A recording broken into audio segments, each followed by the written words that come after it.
এই মুহূর্তে টলিপাড়ার viral couple তারা।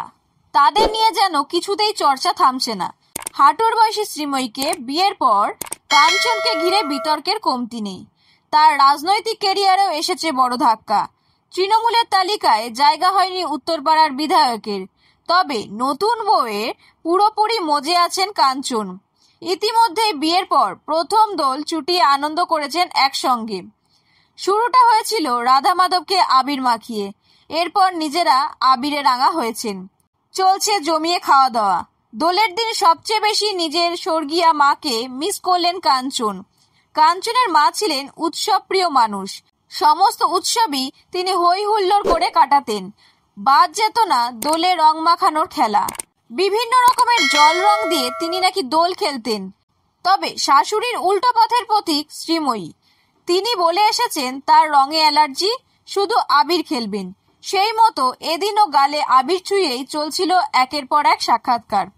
কাঞ্চন বলেন, আমি যদি মনে করি তোমাকে রং মাখাবো তাহলে মাখাবো, মারামারি হবে কিন্তু মাখাবো।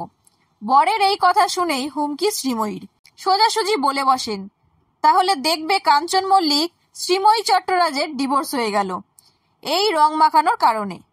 তখনই সুর নরম করে কাঞ্চন বলেন, কিন্তু এখানে একটা বড় কিন্তু আছে, ওর অ্যালার্জি আছে।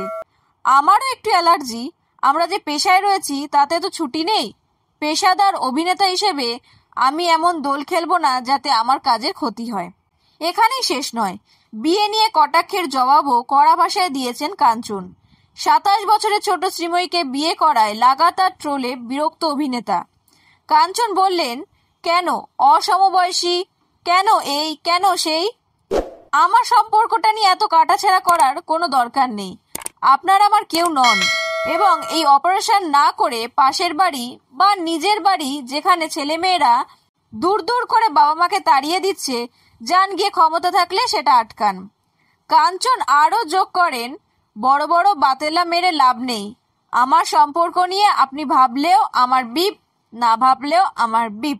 ক্ষমতা থাকলে আমার প্ল্যাটফর্মে আসুন। আসুন, যোগ্যতা দিয়ে প্রমাণ হবে। 1000 ওয়াট আলোর সামনে মেকআপ করে মনোলগ বলুন। দেখি কত বড় শাহরুখ খান আপনি হয়েছেন, দেখি কত বড় বৈজয়ন্তীমালা আপনি।